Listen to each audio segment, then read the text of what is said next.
அருமையா பண்ணிட்டீங்க, ரொம்ப நல்லா பண்ணிட்டீங்க ஐயா. நீங்க சாராயம் குடிச்சவனுக்கெல்லாம் 10 லட்சம் கொடுக்குறீங்க. சூப்பர் ஐயா, சூப்பர் ஐயா. இனிமே முத்தம் கொடுத்து பேசுங்கடா.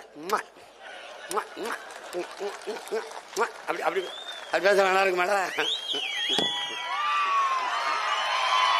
ஐயா விட்டுருங்க ஐயா, ஐயா முடியல ஐயா. ஐயா ஐயா சாமி, மயிரியல் இதுதான் மயிரியல். அது திராவிட மயிரியல். டே இவங்களை கொளுத்தணுங்கிறது எதுக்கு தெரியுமாடா? சிறை வட்டானே காமராஜ், அவன் தலைவன் இல்ல.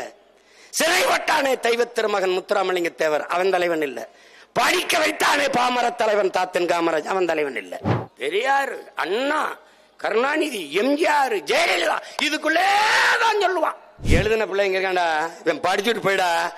எம்எஸ்சி, பிஎஸ்சி, B.Ed, MBA எல்லாம் படிச்சு அவரு வேலை வரலாம்ட்டு தமிழ்நாடு TNPSசியில் உட்காந்து எழுதினாடா.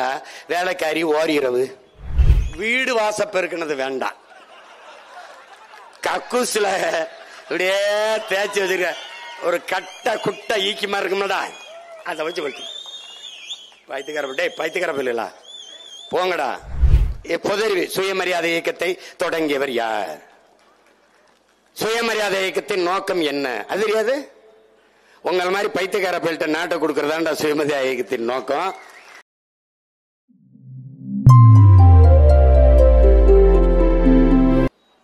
மக்களின் பிரச்சனைகளை மனதிலிருந்து இதயத்திலிருந்து எடுத்து பேச முடியாமல் எழுதி வைத்து படிப்பவர்களால் இந்த நாட்டிற்கு எந்த பயனும் இல்லை. அண்ணல் காந்தியடிகள், என் அருமை தம்பி தங்கைகளே, எந்த ஒரு வார்த்தையும் நீ வாயிலிருந்து எடுத்து பேசாதே, உதட்டிலிருந்து பேசாதே, உன் உள்ளத்திலிருந்து இதயத்திலிருந்து சொற்களை எடுத்து பேசு. நீ வாயிலிருந்து பேசுகிற வார்த்தை, உதட்டிலிருந்து உச்சரிக்கிற சொல் கேட்பவன் செவிவரைதான் சென்றடையும். இதயத்திலிருந்து எடுத்து பேசுகிற வார்த்தைகள் தான் கேட்பவன் செவிக்குள் சென்று அவன் சிந்தனையை தொட்டு செயல் வடிவம் பெறும் என்கிறார். அப்படித்தான் உங்கள் பிள்ளைகள் ஒவ்வொரு வார்த்தையும் இதயத்தின் அடித்தளத்திலிருந்து எடுத்து எடுத்து பேசுகிறோம். இனிய சொல் இரும்பு கதவையும் திறக்கும் என்கிறார். அசைக்க முடியாத நம்பிக்கை கொண்டு தகர்க்க முடியாத கோட்டை திமுக, அதிமுக என்பார்கள். நாங்கள் திமுகவை வீழ்த்த வந்தவர்கள் அல்ல, அதிமுகவை வீழ்த்த வந்தவர்கள் அல்ல. எங்களுடைய நோக்கம், எங்களுடைய கனவு, எங்களுடைய பயணம் என்பது திராவிடம் ஒளி என்பதல்ல, தமிழ் தேசியம் வெல்க வளர்க என்பதுதான். நீ முதல்வரை தேர்வு செய்யவில்லை, சாராயால அதிபர்களை தேர்வு செய்கிறாய். அதனால இவ்வளவு பிரச்சனையா நோய்கிற. இந்த தவறுக்கு காரணம் யார்? நாட்டை ஆண்டவர்களா? 1/4 நூற்றாண்டுக்கு மேலாக இந்த சிக்கல் இருக்க காரணம் யார்? நாட்டை ஆண்டவர்களே பொறுப்பேற்கணுமா? ஐயா கருணாநிதியா, ஐயா ஸ்டாலினா, ஐயா எம்ஜிஆரா, அம்மையார் ஜெயலலிதாவா, ஐயா எடப்பாடியா? இல்லை. ஒரு அதிகாரம், ஒரு ஆட்சியாளன் தவறான ஆட்சியை செய்கிறான் என்றால் அதற்கு அந்த ஆட்சியாளனை பொறுப்பேற்க முடியாது. அந்த ஆட்சியை நிறுவிய மக்கள் தான் பொறுப்பாளர்கள் என்கிறான் ஆபிரகாம் லிங்கன். அதை நீ புரிஞ்சுக்க. தவறை செய்தவனை தண்டிக்காது, அவனை தோற்கடிக்காது, வீழ்த்தாது விட்டது யாரோட பிழை? உன்னுடைய பிழை. நீங்கள் நம்புகிறீர்களே, சாராயத்தை வித்து மக்களை சாகடித்து விட்டு நல்ல ஆட்சி செய்கிறோம் என்று சொல்கிறது. என் அக்கா தங்கச்சி தாலியை அறுத்து அவளுக்கு 1000 ரூபாய் கொடுக்கிறேன் என்கிறது. படிக்க போகும்போது தமிழ் மகனுக்கு 1000, படிக்க போகும்போது என் தங்கைக்கு புதுமை பெண், அதுக்கு 1000. திட்டம், இதெல்லாம் திட்டம். இதுக்கு 500 கோடி, 900 கோடி, 1500 கோடி, இப்படி பண விரயம் கொடுக்கிறார்கள். படிக்க போகும்போது என் தங்கைக்கு 1000, தம்பிக்கு 1000. படிப்பை முடித்து விட்டால் 1000 தருவாரா? இல்லை. படித்து முடித்து விட்டால் 1000 தர ஆள் இல்லை. அப்ப என்ன தரணும்? வேலை தரணும். அந்த வேலையை யார் தருவார்? தெரியாது. எப்படி இருக்கு? ஏன் இவ்வளவு சிக்கல் வருது? இவ்வளவு வேலை வாய்ப்பு, இவ்வளவு பிரச்சனை இருக்குது. ஏன் இதுக்கு முறையான தேர்வு செய்து அதுகளுக்கு பணியமர்த்தி பல்லாயிரக்கணக்கான இடங்கள் காலி இடங்களா இருக்கு, அதுல உரியவர்களை தேர்ச்சி வர வைத்து தேர்வு செய்து ஏன் பணியமர்த்த முடியல? அதுல என்ன பிரச்சனை இருக்குது? என்ன சிக்கல்? 12,000 பகுதி நேர ஆசிரியர்கள் பணி நிரந்தரத்திற்கு வீதியிலே நிற்கிறார். 60,000 பேர் ஆசிரியர் பணிக்கு தேர்வு எழுதி தேர்ச்சி பெற்று பணி நியமனத்திற்கு நடுத்தெருவில் வீதியிலே நிற்கிறார். அவன் போராட வருகிறான். எனக்கு பணி நிரந்தரம் தான், எனக்கு பணி நியமனம் தான் என்று போராட வருகிறான். போராட அனுமதிக்கவில்லை இந்த அரசு. இவங்க திருட்டுன்னு சொன்னா கோச்சுப்பாங்க. இங்க மருத்துவ கல்லூரியில சிறுநீரகத்தை திருடிட்டாங்கிறதுக்கு அப்படி திருட்டுன்னு சொல்லக்கூடாது. டேய் டேய் இவங்களெல்லாம்டா, டேய் இவங்களெல்லாம் அங்க வரா கொன்னு புதைச்சு கொல்லி வைக்காம நீ விடுதலை இல்லடா உனக்கு. இங்க பாரா, அவங்கள பாரா. சிறுநீரக திருட்டு என்று சொல்லாதீர்கள், முறைகேடு.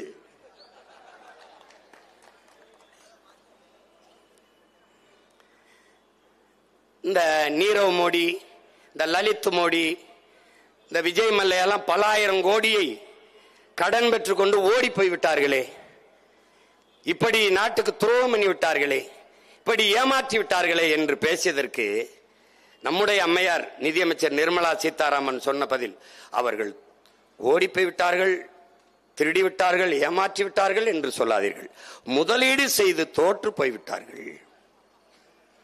அப்ப நமக்கு என்ன சொல்லாம, எனக்கு ஒரு 500 கோடி கொடுங்கம்மா, நானும் முதலீடு செஞ்சு தோற்று போறேன்.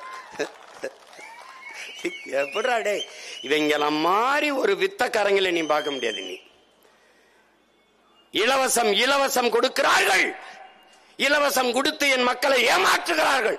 ஐயோ ரொம்ப பேசுறாப்லையா. அப்போ விலையில்லா அந்த வார்த்தையை எடுத்துரு. விலையில்லா மடிக்கணினி, விலையில்லா மிக்சி, விலையில்லா கிரைண்டர், விலையில்லா மிதிவண்டி. எப்படி இருக்கு? சரி, எங்களுக்கு கொடுக்கிற பொருளுக்கு விலை இல்ல, நீங்க வாங்கின இடத்துல உங்களுக்கு விலை இல்லையா? விலை இருக்கு. அந்த விலை எந்த விலை? இவங்க பெரிய ஆளுங்க, இவங்க பயங்கரமான வித்தக்காரங்க. நீங்க ஒன்னு இப்படிதான் பேசுவாங்க. இந்த சுரம்பர் card of hair cutting, hair cutting card யாருது? அவன் யாரு? ஹேர் கட்டிங் பண்றவன் காடு தான் எங்களுக்கு. அதுல நினைக்கணும், முடிவெற்றவன் எங்களுக்கு கடவுள் தான், அது வேற. ஆனால் நீ சொல்லுகிற என் மூதாதை வைகுந்தர் ஹேர் கட்டிங் காடலடா. ஹேர் கட்டிங் காடல என்னை கேரா நினைச்சவனை கட் பண்ண வந்த கடவுள் ராவண்டே. அதை நீ புரிஞ்சுக்கணும். முடிசூடும் பெருமான், சேரமான் பெருமான், முருக பெருமான், சிவபெருமான் என்பது போல என் பாட்டனார் முடிசூடும் பெருமான். அவன் பேரு. கோயிலுக்குள்ள வராதே, தீட்டு.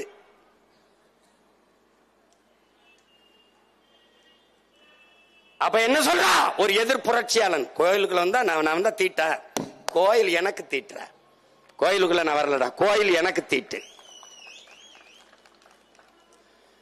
கோயிலிலே இருக்கிறது சிலை, ஆனால் நீதான் தெய்வம். அப்ப என்ன செய்யணும்? கண்ணாடிக்கு முன்னாடி நீ நின்று உன்னையே நீ வணங்கு, நீதாண்டா தெய்வம். இதாண்டா வைகுந்தர். நாங்கள் சைவ மரபினர். திருநீரை பட்டையா அப்படி பூசணும், பட்டையா நீ பூசக்கூடாது, நீ தீண்டத்தகாதவன் ஆகி என்றான்.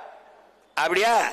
படுக்க போட்டு பட்டைய போடுறது, நிமித்தி போடுறா, நிமிரா என்று எதிர்ப்புரட்சி செஞ்சான். அவன் தாண்டா வைகுந்தன். முட்டிக்கு மேலே முட்டிக்கு கீழே வேட்டிய கட்டக்கூடாது. அப்படியா? ஏடா தலைக்கு மேல கட்டான், அவன் தாண்டா வைகுந்தன். அவன் என் தம்பி சொன்ன மாதிரி அவன் சொன்னான் பாரு, இது என்னது, இது டிஎன்பிசியா இல்ல திராவிட முன்னேற்ற கழகத்தினுடைய தேர்வான என் தம்பி சரவணன் கேட்ட மாதிரி அவன் கேள்வி கேட்டிருக்கான் பாரா. இங்க பேரு ஐயா ஈவே ராமசாமியை பற்றி ஒரு கேள்வி, அண்ணா அவர்களை பற்றி கேள்வி, ஐயா கருணாநிதியை பற்றி கேள்வி. எது தமிழ்நாடு அரசு தேர்வாணையத்தில் டிஎன்பிசியில பொது அறிவிடாதலாம், பொது அறிவு. சுயமரியாதை இயக்கத்தை தொடங்கியவர் யார், சுயமரியாதை இயக்கத்தின் நோக்கம் என்ன, அது தெரியாது.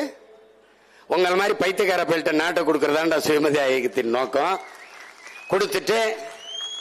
கொடுத்துட்டு எங்க அப்பா வயதை ஒத்தவன்லாம் தம்பி உதயநிதி ஸ்டாலின் காலில் விழுகிறது இல்லடா, அதான்டா சுயமரியாதை. தன்மானத்திற்கென்று உயிரை விட்ட ஒரு இனத்தை அவமான சின்னமாக அலைய விடுதாண்டா அதன் நோக்கம். அவமரியாதைகளாக அவமரியாதை சின்னமாக அலைய விடுவதாண்டா சுயமரியாதையின் நோக்கம். இது எங்கடா இருக்கு சுயமரியாதை? வாழ்க ஒளிகன்னு கத்தணும், காலில் விழுந்து கும்பிடணும், ஐயா சாமின்னு அடிவரடி நிக்கணும். அப்பதான்டா இவனுக்கு, இதான்டா இவன் கண்ட சுயமரியாதை. எங்கடா இருக்கு சுயமரியாதை? சாதிவாரி கணக்கெடுக்க துணிவில்லாத நீ இன்னும் சமூக நீதி வகுப்பாரி பிரதிநிதித்துவம் என்ற வார்த்தையை உச்சரிக்க அருகதையற்றவன். நீ காங்கிரஸோட கூட்டணி வச்ச, அவன் தெலுங்கானாவில் அந்த தேவேந்திர எடுத்துட்டான், அந்த இருக்கிற அங்க இருக்கிற முதலமைச்சர் எடுத்துட்டான் சாதிவாரி கணக்கெடுப்பு. கர்நாடகால சீதாராமையா எடுக்கிறார், 24ஆம் தேதிக்குள்ள முடின்றாரு. அங்க பெரியார் உங்க ராமசாமி ஐயா பிறக்கல, ஆந்திரால தெலுங்கானால பிறக்கல, பீகார்ல பிறக்கல, நிதிஷ்குமார் எடுத்துட்டாரு. நீ எடுக்க ஏன் பயப்படுற? தெரிஞ்சிடும். நீ எவ்வளவு நாள் என்னை ஏமாத்தி திருடி தின்றுக்காயின்னு தெரிஞ்சிடும். விழிப்புணர்வு இல்லாத சமூகத்தில் நடிப்பவனுக்கே முதலிடம் கிடைக்கும் என்கிறார் ஐயா இறை என்பவர்கள். விடுதலையின் முதல் படியே விழிப்புணர்வு தான் என்கிறார் எம்முயிர் தலைவர் மேதகவி பிரபாகரன் அவர்கள். விழிப்புணர்வு வேணும், முதல்ல நமக்கிட்ட வேணும், கற்றறிந்த பிள்ளைகள்கிட்ட வேணும். எதற்காக இந்த நிலத்திலே தேர்வு எழுதிவிட்டு வேலைக்காக ஏன் நாம் போராடி நிற்க வேண்டிய நிலைமை ஏன் வந்தது என்ற அந்த சிந்தனை வேணும், அந்த தெளிவு வேணும். முதல்ல இந்த கேள்விக்கு பதிலை நம்ம கண்டுபிடிச்சு எழுதணும். முதல்ல இந்த கேள்விக்கு எதனால இது,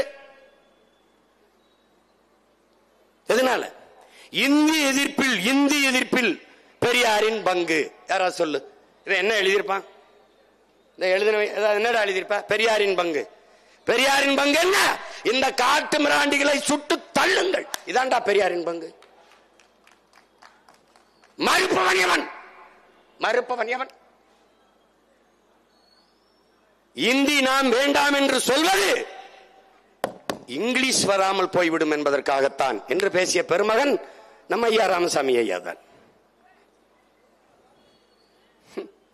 தமிழை சனியன் விட்டு ஒழியுங்கள் என்று பேசியவர் தமிழ் செத்துவிடும் இந்தி திணிப்பால் என்று போராடினார் என்று நீ நினைத்தாயா? இந்திய எதிர்ப்பு போராட்டத்தில் அவர் பங்கு. இந்த காரிகளை ஏன் போராடாத சுட்டு தள்ளுங்கள் என்று சொன்ன பெருமகன் நம்முடைய ஐயா ராமசாமி அவர்கள் தான். அடுத்து அறிஞர் அண்ணா அவர்கள்ட்ட வராங்க. பேரறிஞர் அண்ணா கேள்வியிலே ஆக சிறந்த கேள்வி தெரியுமாடா? அறிஞர் அண்ணா என்று அழைக்கப்பட்டது யார்? டேய், அதாவது இவங்களை எத்தனை முறைடா கொண்டுட்டு ஜெயிலுக்கு போறது? நம்மளால ஒண்ணும். அது திராவிட மாடல், அதுல 2.0 தான் ஐயா. இதுவோ ஓஹோன்னு இருக்கு, இதுக்கு மேல 2.0 வேற. ஐயா ஐயா ஐயா ஐயா விட்டுருங்க ஐயா, ஐயா முடியல ஐயா, ஐயா ஐயா சாமி. இந்த பாஸ்போர்ட்டையும் தர மாட்டேங்கிறாங்க. இல்ல ராவோட வேற ஊருக்காவது ஓடி போகலாம். ஆனால் இங்க இருக்காரு பாருங்க, தமிழ்நாடு தேர்வு ஆணையத்தினுடைய தலைவர், அவர் சொல்லுகிறார் அரசியல் கேள்விகளை கேட்கக்கூடாது என்று சொல்லியிருக்கோம். இது என்ன கேள்வி ஐயா பெருமகனே? இது அறிவியல் கேள்வியா, இல்ல வரலாற்று கேள்வியா, இல்ல புவியியல் கேள்வியா, இயற்பியலா, வேதியியலா, உயிரியலா, மயிரியல்? இதுதான் மயிரியல். அது திராவிட மயிரியல். டே இவங்களை கொளுத்தணுங்கிறது எதுக்கு தெரியுமாடா? 50,000 ஆண்டுகளுக்கு மூத்த நம்மை, வரலாற்று பெருமை கொண்ட ஒரு இனத்தின் மக்களை, பேரரசனுடைய பேரன் பேத்திகளை ஆதி மொழி தமிழ், ஆதி மாந்தன் தமிழன். அவனை இந்த திராவிட கட்சி தொடங்கிய காலத்திற்குள்ளே சுருக்குவாண்டா. பெரியார், அண்ணா, கருணாநிதி, எம்ஜிஆர், ஜெயலலிதா இதுக்குள்ளே தான் சொல்லுவான். இவனுக்கு சிங்காரவளர் தலைவன் இல்ல, சிவானந்தம் தலைவன் இல்ல, இவனுக்கு அயோத்திதாசன் தலைவன் இல்ல, ரெட்டமலை தலைவன் இல்ல, MC ராஜா தலைவன் இல்ல, ராமசாமி படையாச்சி தலைவன் இல்ல. அவன் கிடையாது, அவன்லாம் ஒண்ணும் கிடையாது. இந்த செக்கு இழுத்தானே எம் பாட்டன், அவன் தலைவன் இல்ல. வ.உ. சிதம்பரம் தலைவன் இல்ல, அவன் தலைவன் இல்ல. சிறைவட்டானே காமராஜ், அவன் தலைவன் இல்ல. சிறைவட்டானே தெய்வ திருமகன் முத்துராமலிங்க தேவர், அவன் தலைவன் இல்ல. படிக்க வைத்தானே பாமர தலைவன் தாத்தன் காமராஜ், அவன் தலைவன் இல்ல. வடக்கு எல்லைக்கு போராடினானே மாப்போ சிவஞானந்தம், சிவானந்தம், அவன் தலைவன் இல்ல. மாப்போ சிவஞானம் தலைவன் இல்ல. தெற்கல்லை மீட்பிட போராடி நின்றானே மார்சல் நேசமணி, அவன் தலைவன் இல்ல. சிவானந்தம் கிடையாது, சிங்காரவேலன் கிடையாது, எவனும் கிடையாது. இவன் தான் தலைவன். அறிஞர் அண்ணாவுடைய எழுதிய நூல்களிலே எடுத்துக்காட்டு தாழ்ந்த தமிழகமே, சந்திரமோகன். இது எப்படி இருக்கு? சந்திரமோகன். அவர் எழுதிய நாடகங்களில் சிறந்த நாடகம் வேலைக்காரி ஓரிரவு. சிரிக்காதடா, எழுதின பிள்ளைங்க இருக்காண்டா, இவன் படிச்சுட்டு போயிடா. MSc, BSc, B.Ed, MB எல்லாம் படிச்சு அவரு வேலை வரலாம்ட்டு தமிழ்நாடு TNPCல உட்கார்ந்து எழுதினாடா வேலைக்காரி ஓரிரவு. அப்பா, என்ன பெத்த அம்மா தாங்க முடியல. இதுல வேற நம்மள என்ன தெரியுமா கோபப்படுறாரு அப்படின்னு. இல்ல, நான் இனிமே உங்களை கொஞ்சம் பேசுறேன். அருமையா பண்ணிட்டீங்க, ரொம்ப நல்லா பண்ணிட்டீங்க ஐயா. நீங்க சாராயம் குடிச்சவனுக்கு எல்லாம் 10 லட்சம் கொடுக்குறீங்க. சூப்பர் ஐயா, சூப்பர் ஐயா. இனிமே முத்தம் கொடுத்து பேசுங்கடா. அப்படி அப்படி அப்படி பேச நல்லா இருக்கு மேடம்.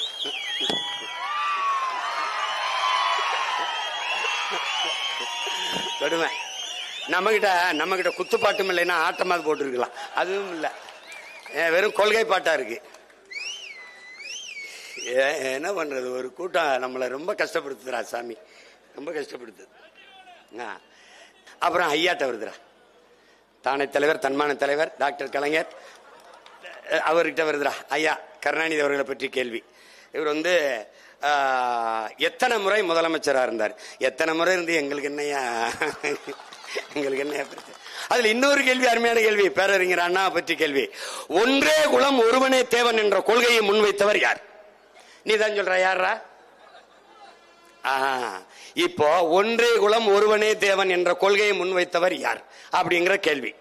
யாருங்களா? அண்ணாதுரை அவர்களை பற்றிய கேள்வி. நீ என்ன நினைக்கிற? அண்ணாதுரை அவர்கள் எழுதுனா நீ மார்க் மதிப்பெண் போடுவ.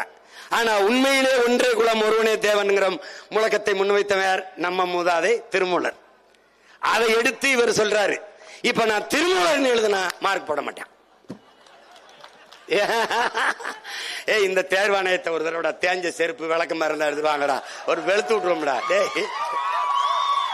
வெளுத்து விட்டு அதுலயும் வீடு வாசப்பெருக்கினது வேண்டாம், கக்கூஸ்ல இப்படியே தேய்ச்சி வச்சிருக்க ஒரு கட்ட குட்ட ஈக்கிமா இருக்கும்டா, அதை வச்சு வெளுத்து.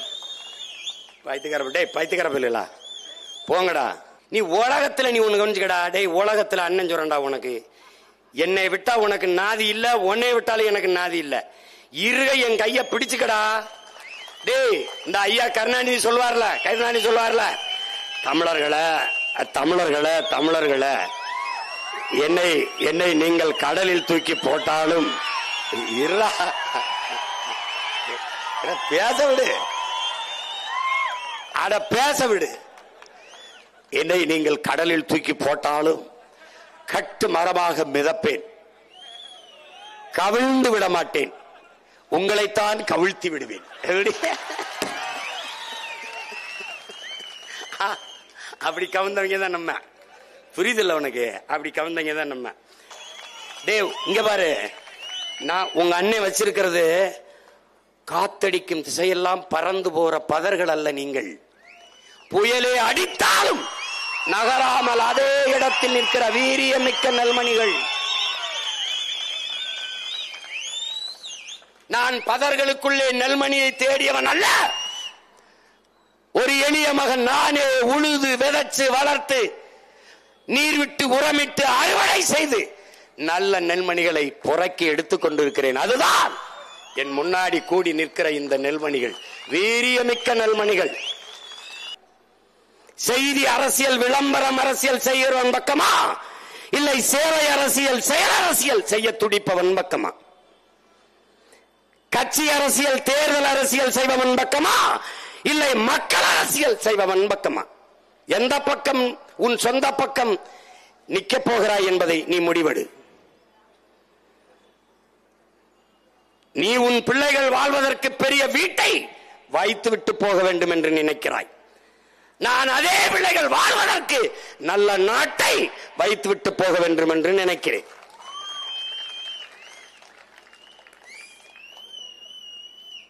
நீ காரை காசை சேர்த்து வைத்துவிட்டு போக வேண்டும் என்று நினைக்கிறாய். நான் சுவாசிக்காதே பிள்ளைகளுக்கு நல்ல காத்தை வைத்துவிட்டு போக வேண்டும், காற்றை வைத்துவிட்டு போக வேண்டும் நினைக்கிறேன். நீ எதன் பக்கம் நிற்க போகிறாய்? இதுதான் உனக்கு முன்னால் நிற்பது. இங்கே ஒரு பிரச்சனை ரெண்டு பிரச்சனை இல்ல. தனியார் பள்ளி ஆசிரியர் பண்ண அது அதை விட, அண்ணா இதை கொஞ்சம் பேசி விடுங்கண்ணே, அண்ணா இதை கொஞ்சம் பேசி விடுங்கண்ணே. எப்படி தனியார் பள்ளி ஆசிரியர்கள் பணிக்கு போயிட்டான்னு நினைக்காத, சம்பளம் குறைவு, எல்லா வகுப்புலையும் நின்றுகிட்டே தான் பேசணும். உடல்நிலை சரியில்லைன்னு உட்கார்ந்து பேச முடியாது. வீட்டில இருந்து அப்பாவுக்கு முடியல, அம்மாவுக்கு முடியல, மனைவிக்கு பிரசவம் அவசரம்னா கூட அலைபேசி எடுத்து பேச முடியாது. ஒரு சித்திரவதை கூடாரத்துக்குள் நம் பிள்ளைகள் ஆசிரியர் பணி என்கிற பேரில் சிக்கிக் கொண்டார்கள். மாணவர்களுக்கு பாடத்தை தவிர வேற எதையும் பயிற்றுவிக்க கூடாது. பற்பசையை பிதுக்குவதை போல பிள்ளைகளின் மூளையை பிதுக்கி மதிப்பெண்களை வெளியெடுப்பதை தவிர ஆசிரியர் பெருமக்களுக்கு வேலை இல்லை. இது எவ்வளவு கொடிய மோசமான மனநிலையில் நம் பிள்ளைகளை கொண்டு நிறுத்தும் என்பதை என் அன்பு தம்பி தங்கிகள், என் அருமை பெற்றோர்கள் புரிந்து கொள்ளணும். ஒரு ரெண்டு சிக்கலுக்குள் நீ இல்ல. ஒரு பிரச்சனை என்றால் தீர்வு காணலாம். பிரச்சனைகள் தான் நம்மளையே பிரசவித்திருக்கிறது என்பதை நீ புரிஞ்சுக்க. பிரச்சனைக்குள்ளேதான் நாம் வாழ்ந்து கொண்டிருக்கிறோம். இதை நல்லா விளங்கிட்டு நீ வேலை செய்யணும். நீ பாரா, உன்னுடைய அதிகாரம். மாண்புமிக்க தமிழக முதல்வர் ஐயா ஸ்டாலின் அவர்கள் பேசுறாங்க. இந்த மாதிரி என்ன பேசுறாங்க? எளிய மக்களுக்காக போராடுவதற்காகவே அதிகாரம் என்று பேசுறாங்க. நீ என்ன புரிஞ்சுக்கிற? எளிய மக்களுக்காக போராடுவதற்காக அதிகாரம். எப்படி வேடிக்கையா இருக்க பாரு. எளிய மக்கள் போராடுவதே உங்க அதிகாரத்தை எதிர்த்துத்தான். இந்த போராட்டமே உங்க அதிகாரத்துக்கு எதிராகத்தான். அதிகாரம் வந்த பிறகு எளிய மக்கள் போராட வேண்டிய அவசியம் இல்லாமல் ஆக்குவதற்குத்தான் எளிய மக்களுக்கான அதிகாரம். ஆனால் அதை சொல்லாம எளிய மக்களுக்காக போராடுவதற்கே அதிகாரம் என்றால் யாரை எதிர்த்து போராட போகிறது இந்த அதிகாரம்? எளிய மக்களுக்கான உரிமையை